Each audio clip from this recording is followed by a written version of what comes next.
Bonjour et bienvenue au podcast de sorcellerie.net. Mon nom est Dead Breeze et je suis en compagnie de Zelda. Allô Zelda.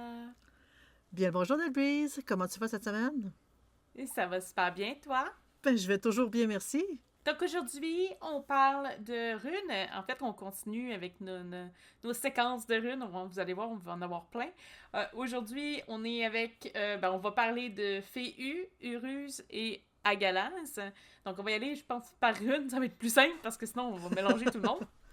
Oui, Et nous inclus. donc, on va commencer. Oui, on va essayer d'expliquer un petit peu sa symbolique. Et je pense, Zelda, tu as des informations, toi, un peu plus sur qu'est-ce qu'on peut faire avec le symbole. Moi, j'ai plus le Oui, côté, si vous le tirez, qu'est-ce qui se passe, qu'est-ce que ça veut dire. On fait le tour. Évidemment, ça reste que c'est des runes, donc comme le tarot.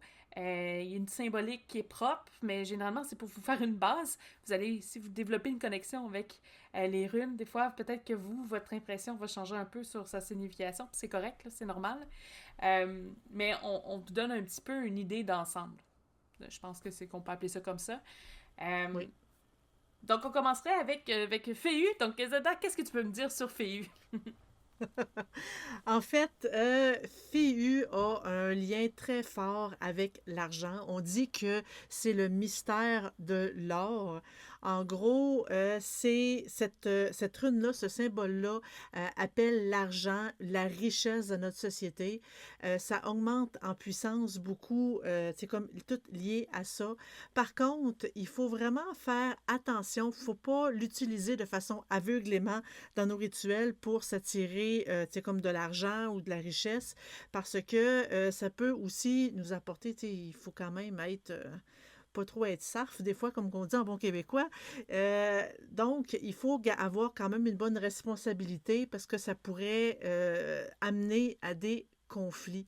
Donc, il faut vraiment qu'il soit correctement utilisé. C'est sûr que si vous êtes dans un moment de grand besoin, c'est un symbole que vous pouvez soit graver sur un item ou tout simplement garder la rune dans vos poches après de l'avoir chargée, bien sûr, avec vos intentions, avec votre désir, avec votre demande.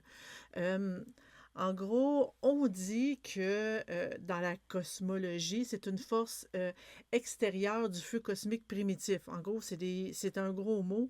En gros, ça veut dire que c'est comme une espèce de feu qui est généré hors de l'eau, dans les profondeurs sombres. En gros, c'est comme si on voudrait sortir le feu de l'intérieur de soi.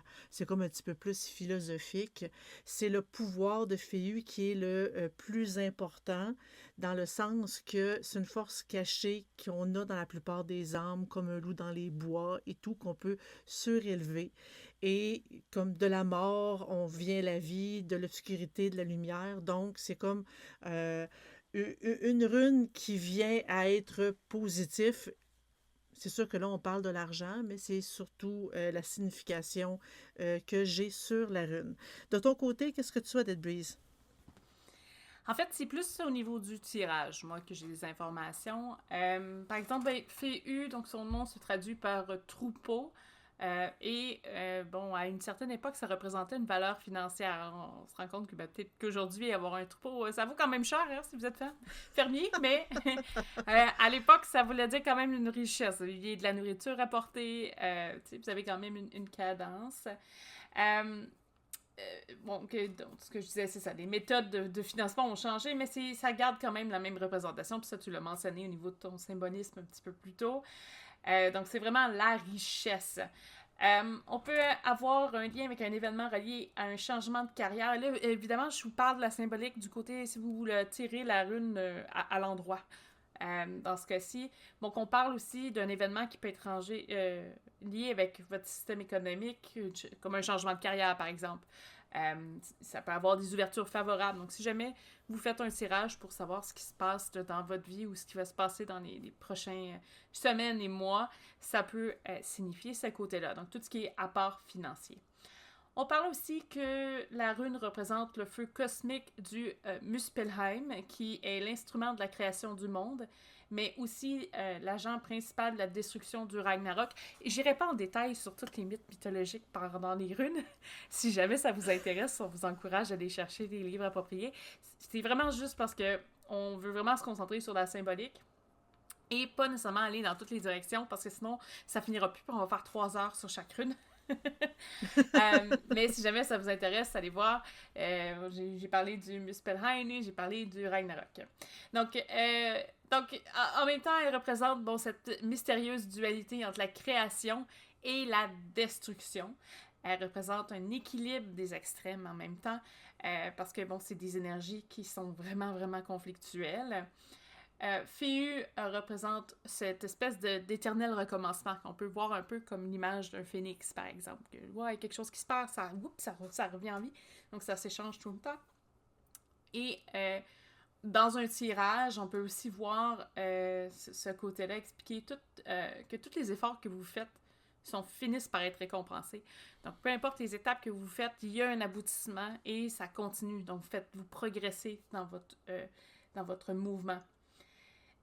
Parlant de mouvement, Féu, c'est aussi un symbole de motion. Donc, c'est un concept d'une énergie magique qui est mobile, qui est transférable et qui se ressemble, enfin, qui s'attache au concept du Amin-Jia, que je ne connais pas. Si jamais ça vous sonne des cloches, tant mieux. Vous pourrez faire des recherches. Mais c'est souvent traduit comme soit de la chance dans ce concept-là ou un espèce d'esprit gardien qui vous aide. Donc c'est important. Quand il parle d'énergie magique, je pense qu'on peut le voir un peu comme les énergies, comme on parle tout ce qui est manipulation d'énergie. On en a parlé maintes et maintes fois dans les podcasts. Oui. Mais c'est vraiment le concept qui est mobile, transférable, qui vient avec ce côté-là de Féu. Si dans votre tirage, vous avez d'autres runes qui sont reliées au concept amoureux, donc, ou peut-être juste un tirage lié à ça, comme questionnement, ça veut dire que vous pouvez peut-être avoir un gain dans le domaine. Donc, ça veut dire que, il y a peut-être une possibilité de fertilité, il y a peut-être une possibilité de gagner, c'est un petit peu bizarre à dire de gagner un amoureux, mais de gagner une relation, ou faire développer une relation face à ça. Si vous avez peut-être une déclaration d'amour à faire, ou peut-être que Féu essaie de vous dire « Go, allez-y! » Et juste vraiment que si jamais vous y allez, la tentative pourrait être bien perçue. Évidemment, c'est toujours un pourrait, mais généralement, s'il veut dire qu'il y a des bonnes chances que ça passe bien, ou c'est peut-être votre meilleur moment pour le faire. Évidemment, tout dépend si vous avez le courage, parce que ça donne. On fait pas ça d'un coup de tête non plus, mais c'est important dans ce cas-là d'essayer de voir si vous pouvez exprimer vos émotions avec la personne qui fait battre votre cœur. Donc vraiment, puis on parle souvent d'amour, là, mais l'amour, c'est pas juste le grand amour avec un A, ça peut être une amitié aussi. Donc si jamais vous avez un sentiment de dire à quelqu'un, écoute, t'es mon meilleur ami, puis je t'adore, puis grosse déclaration comme ça, c'est correct aussi. Au niveau de sa symbolique renversée, donc si Féu se présente à l'envers, donc c'est vraiment, on parle peut-être d'une perte ou d'une déception à venir. Ça pourrait avoir du délai dans vos projets. Ça pourrait vous causer un certain ennui, donc on fait attention à ça. Et peut-être peut-être que vous allez avoir une frustration dans votre quotidien qui pourrait arriver. Donc, de veiller à ça. Vous allez la vivre, mais au moins vous allez être prévenu. Tout ce qui est au domaine amoureux, Féu annonce des querelles, des doutes passagers. Mais c'est vraiment s'il n'est pas entouré de runes négatives. Là. Donc, faut faire attention, vraiment, de placement, mais s'il n'y a rien de négatif autour de lui, il n'y a pas comme un négatif qui débalance un négatif, là. Ça veut dire que, s'il est seul, ça veut dire, faites attention, il y a peut-être quelque chose à ce niveau-là qui peut arriver au niveau des chicanes, tout ça. Les mots-clés. Donc, les mots-clés, c'est un peu une image générale de ce que la rune représente. Là, on parle de force mobile, énergie, fertilité, gain matériel, création et destruction. Donc, c'est des concepts qu'il faut se garder en tête. En gros, c'est un peu le général de Féu. Donc, on a fait un petit peu le tour pour celle-là. Uruz, maintenant. Notre deuxième rune. Pas vrai? Deuxième rune aujourd'hui. Donc, Zelda, est-ce que tu peux faire une petite description de Uruz? Oui, en fait, on dit que Uruz est la plus vitale des énergies. On dit que c'est un feu mêlé aux eaux de la vie, ça ressemble un peu à l'autre de tantôt, mais c'est un feu vital qui peut ôter toute la faiblesse puis transformer le faiblesse en force, la faiblesse en force. Mais si cette énergie vitale-là est dans la mauvaise direction, on la met dans la mauvaise direction, non guidée par la sagesse, ben il peut devenir destructeur pour l'individu ou la société. Mais là, on va plus parler de l'individu lui-même. Euh, Heureuse, c'est plus l'instinct, c'est plus l'inspiration, c'est l'intuition qui est profondément en l'homme. Donc, en gros, c'est le lien à travailler si on l'utilise. Si on veut utiliser plus, en gros, on veut augmenter plus notre inspiration et notre intuition, ben c'est une rune avec laquelle qu'on peut travailler. On dit que le, le- le- le-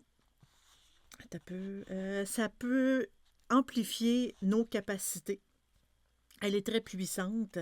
Donc, on va. Tu sais, ils disent que c'est comme s'ils parlent de la force de l'auroch, qui est un animal qui est très respecté dans les temps anciens dans les pays nordiques. Donc, elle ajoute beaucoup de concentration par la force. Elle va puiser au fond dans les capacités de la personne qui les possède afin de les faire ressortir au grand jour. Donc, c'est ce qu'on peut ressortir de Uruz au niveau de son utilisation magique. D'ailleurs, tu as parlé des aurochs, mais techniquement, Uruz, c'est la traduction de auroch. Donc, c'est vraiment Ah, merci. qui est Merci pour une la précision. qui est une espèce bovine sauvage. C'est maintenant une espèce qui est disparue, donc vous la trouverez pas, mais c'est des ancêtres de nos vaches et nos taureaux là.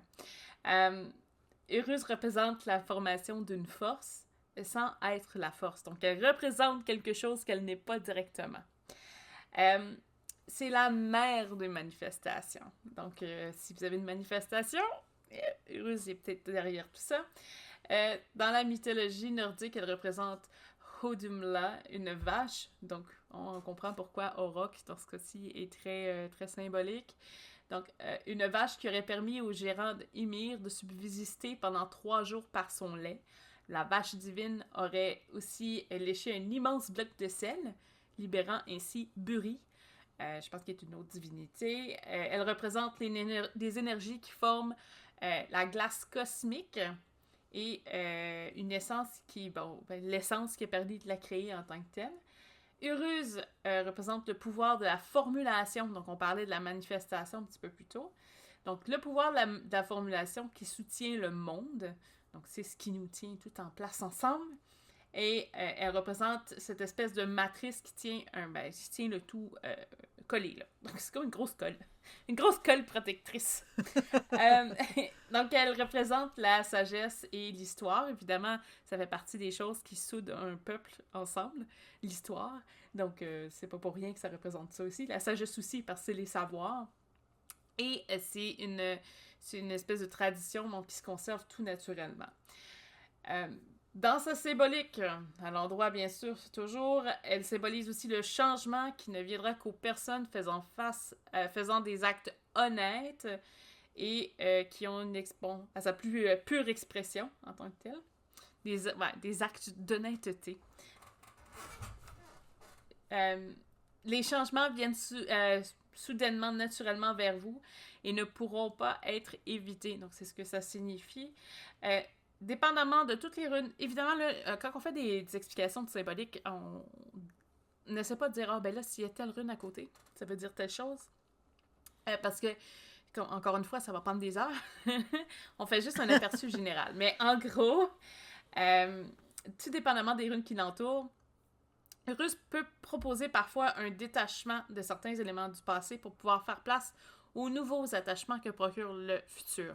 Par exemple, vous avez un trauma, vous avez une difficulté ou une barrière qui vous empêche de progresser dans votre évolution spirituelle, par exemple. Peut-être que Uruz est en train de signifier que ce blocage-là va partir et vous allez pouvoir aller de l'avant. Donc, c'est vraiment de voir, comme je vous dis, ça dépend des runes qui sont à côté, mais ça peut signifier ça. Uruz symbole est aussi un symbole d'une grande volonté d'un individu. Donc, c'est cette petite chose qu'on désire le plus au monde. Donc, vos buts, en tant que tel, ou vos buts que vous voulez atteindre, peuvent être liés aussi à heureuse. Et évidemment, encore une fois, toutes les runes qui, dépendamment de tout ce qu'il y a autour de heureuse, hein, ça fait une différence, mais ça peut peut-être signifier que vous vous rapprochez de ce but-là, ou de cet objet-là que vous avez vraiment en tête, et ça peut être autant un objet qu'une personne, là. Cette chose. Parce que des fois, je trouve que c'est tellement général. C'est toutes des choses. Oui, Euh, ça c'est le concept global de la divination. C'est tellement général que facile de faire une interprétation là-dedans quand on sait déjà ce qui est arrivé. elle peut aussi représenter une bonne santé psychique et physique d'un individu. Donc, elle met aussi en lumière les pouvoirs de résistance que peut posséder un individu. Donc, le protégeant aussi sur plusieurs niveaux. Cette rune s'aligne avec une lecture qui est peut-être négative, reliée à une maladie, elle peut symboliser que le rétablissement de cette maladie va se faire quand même assez bientôt. Donc, évidemment, c'est sûr, ça dépend de vos contextes, mais si jamais vous faites un tirage pour quelqu'un qui est malade ou que vous essayez de savoir si elle est là, puis il y a d'autres trucs négatifs relatifs à la maladie, donc ça peut vraiment expliquer une progression vers du positif. Au niveau des trucs émotionnels et des relations, ça peut indiquer une présence masculine. Donc, si jamais vous cherchiez une information au niveau du masculin, heureuse est là. La symbolique renversée. Donc, heureuse pourrait, si jamais la rune est tirée à l'envers, vous démontrer que vous êtes sur le point de vivre un échec ou que vous avez perdu une chance. Donc, vous avez passé à côté d'une opportunité, vous avez passé, je sais pas moi, quelque chose au travail, vous avez fait non, vous avez levé le nez ou juste, oups, ça n'a pas bien été pour ça. Est-ce que c'est le manque de courage? Probablement. Donc, on explique que de façon générale, donc heureuse représente un échec lié à une lassitude dans l'atteinte de vos objectifs. Donc, généralement, si lui, elle se présente pour dire « Ah, ça se passera pas, il va y avoir un problème », c'est vraiment parce que vous n'êtes pas allé jusqu'au bout de ce que vous deviez faire, parce que vous avez lâché en cours de route, vous vous sentez... C'est un peu plate de dire « vous étiez lâche », là, mais c'est un peu ça que ça veut dire, pareil. Donc, lui, il essaie Il y de a dire « Ah non, non, t'aurais pu faire mieux ». Il y a différentes sortes de Oui, lâcheté. oui, oui. C'est pas juste vous avez fait la Pas patate sur le sofa pendant 30 ans. C'est pas Non, ça. il y a le fait de ah, c'est pas grave, je ferai pas plus d'efforts que ça. C'est une forme de lâcheté. Il n'y a pas juste la paresse, il y a pas juste. Il y a différentes formes. Là. Faut voir ça comme ça. Ça peut être une conséquence d'un manque de motivation. Tu sais, des fois, on a Oui, des passes, on est juste comme ah, ça me tente juste pas de rien faire, mais ça se peut que ça soit ça c'est ça. aussi. Ouais. Si la rune Gifu ou Wunjo est à proximité, on a vraiment une forte chance que la démotivation soit liée à une personne autour de vous qui a une influence et qui a une grande, grande force intérieure. Mais en fait, si jamais ces deux runes-là sont vraiment proches dans votre tirage, c'est qu'il y a peut-être un autre joueur dans l'addition qui fait en sorte que ça vous démotive ou vous faisiez, que vous repoussez ce que vous devez faire. Donc ça aussi, c'est important à savoir. Elle est annonciatrice de changement, même quand c'est renversé, ça ne change pas. Elle peut faire apparaître des surprises si elle est en proximité de Ewaz ou Raido, par exemple, et pourrait témoigner donc, vraiment, encore une fois, d'une lassitude de votre part vers le futur. Donc, de voir, est-ce que, si vous tirez ces runes-là, est-ce que vous vous sentez un peu dans un coup de blues et ça fait en sorte que tout ce que vous faites tombe un peu à l'eau. Ou pourrait tomber à l'eau en tant que tel, parce qu'on parle du futur. Des changements pourraient ne pas être appréciés de votre part et pourraient vous embêter longtemps. Donc, dépendamment du tirage, ça peut s'étendre. Donc, c'est à voir de faire attention.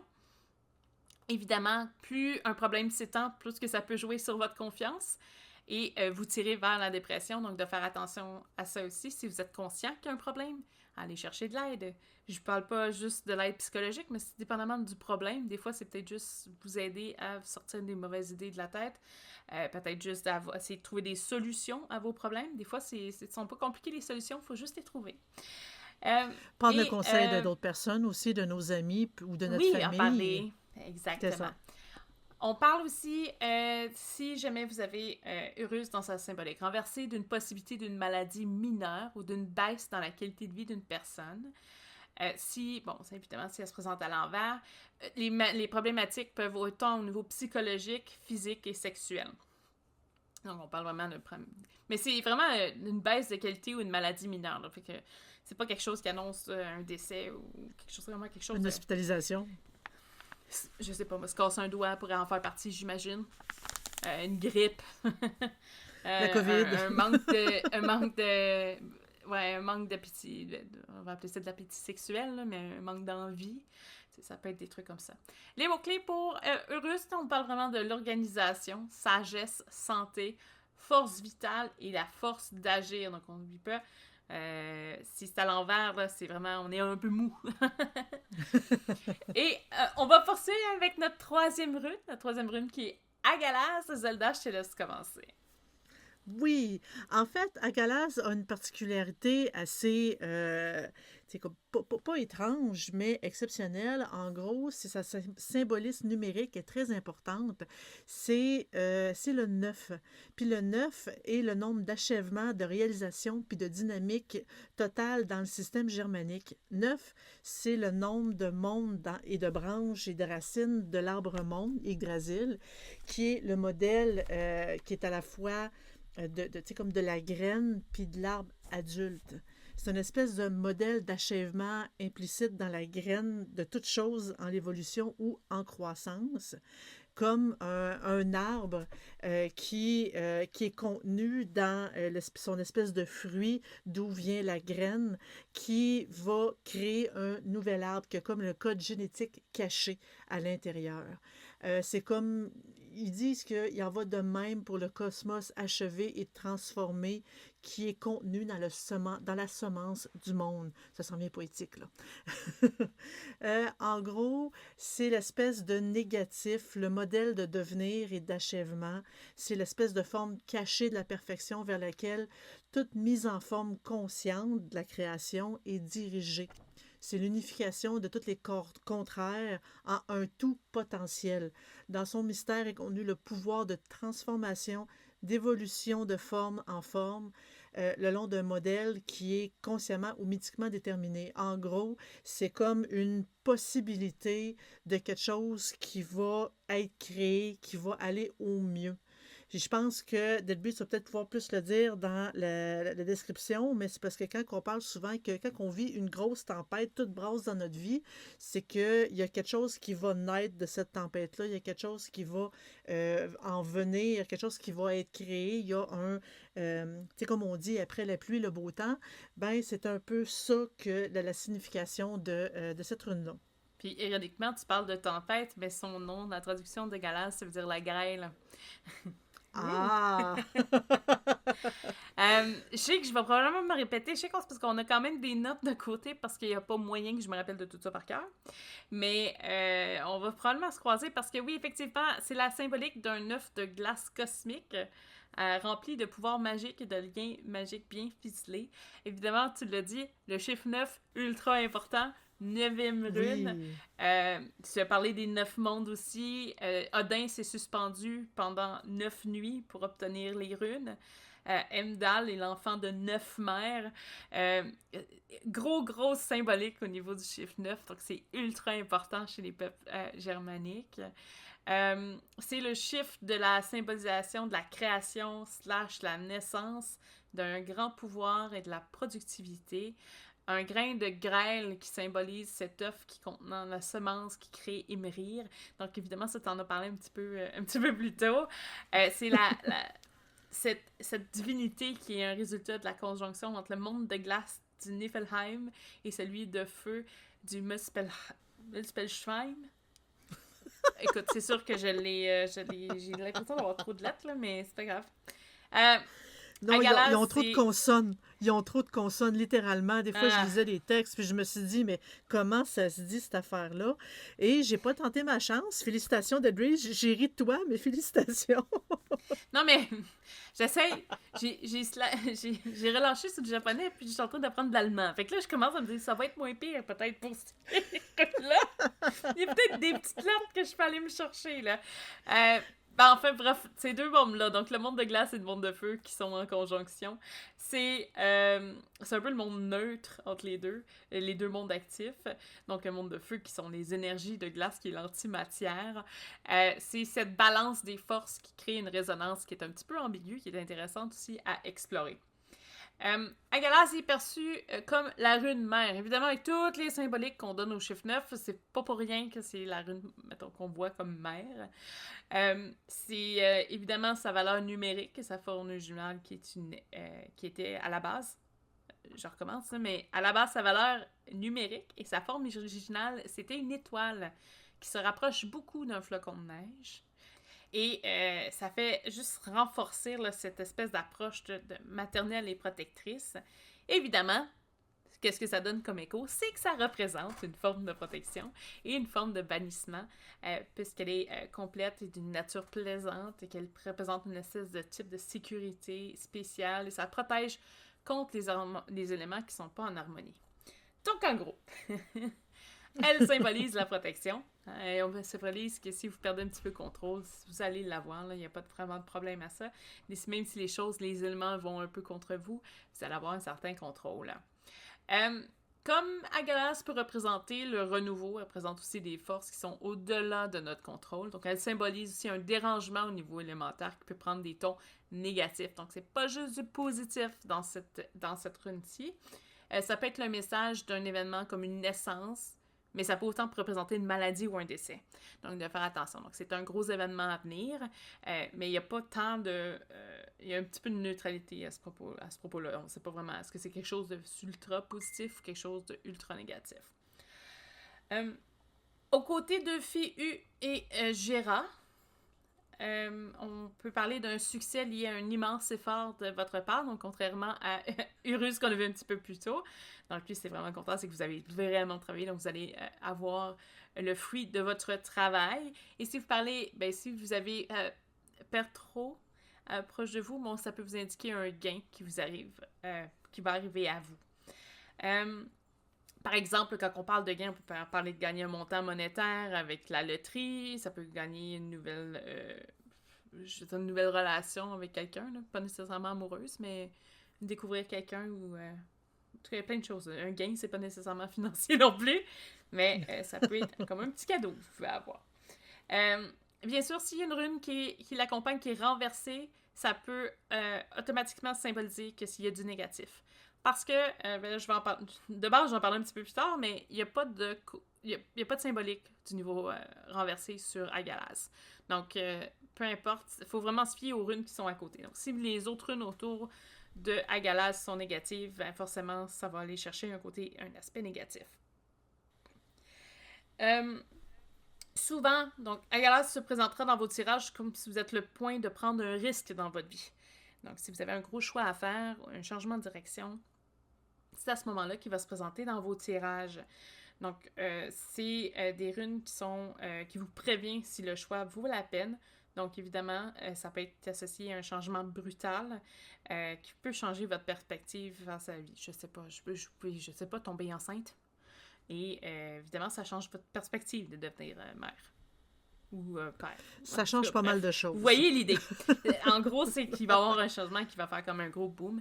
Donc, c'est à voir. Évidemment, encore une fois, c'est vraiment de voir est-ce que les runes à côté sont positives ou négatives, qu'est-ce qui peut apporter au message. Mais c'est vraiment à ce niveau-là que ça peut aller faire un impact. Donc, un changement qui fait une grosse influence. La rune mère, en tant que telle, c'est un gros morceau.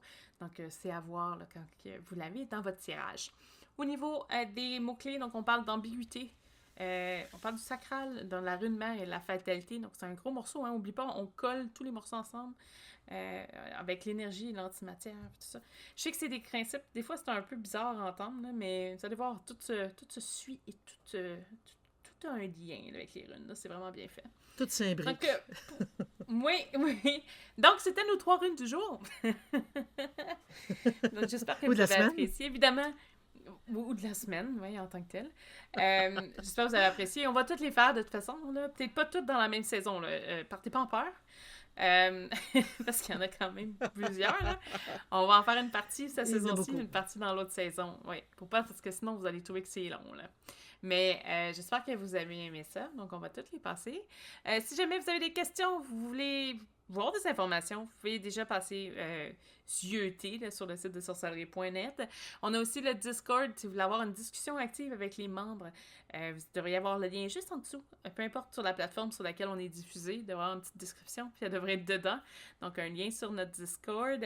On fait des vidéos. Si vous êtes sur YouTube, vous allez le voir. On a des vidéos de nos streams. Donc, ceci, ça va être disponible. N'oubliez pas, vous pouvez faire un petit like. On apprécie.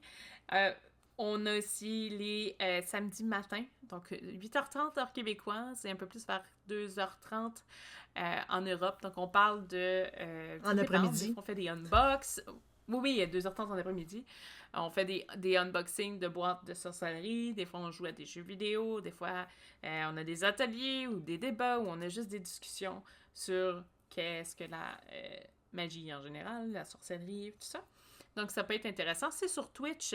Les informations sont aussi toutes disponibles un petit peu partout dans les descriptions. Donc, vous allez pouvoir venir nous voir, dire un petit coucou. On adore ça. Puis, Oui, vous surtout pouvez quand on nous est en aider. direct. Surtout quand on est en direct, on aime beaucoup avoir tu sais, vos réactions en Oui, c'est le direct. Vous pouvez fun. poser des questions, nous, on peut répondre. Même si on joue à un jeu vidéo, on peut parler, discuter de sorcellerie, répondre à des questions. On est là. C'est comme si on se mettait disponible pour discuter avec vous. Si vous avez une opinion à émettre, gênez-vous surtout pas de le faire. On adore ça, vous lire, vous écouter et discuter avec vous. Si jamais ça vous intéresse, on a aussi un Patreon si vous voulez nous aider. Nous, ça nous permet de continuer. Des fois, juste de financer des enregistrements, par exemple, des trucs comme ça. Ça peut être le fun. Vous avez des petits avantages. Donc, à voir là, avec vous si c'est quelque chose qui vous intéresse aussi. Comme encore une fois, toutes les infos sont en bas d'écran. J'espère que vous avez eu du plaisir avec nous cette semaine et on se revoit la semaine prochaine. Bye! Bye tout le monde!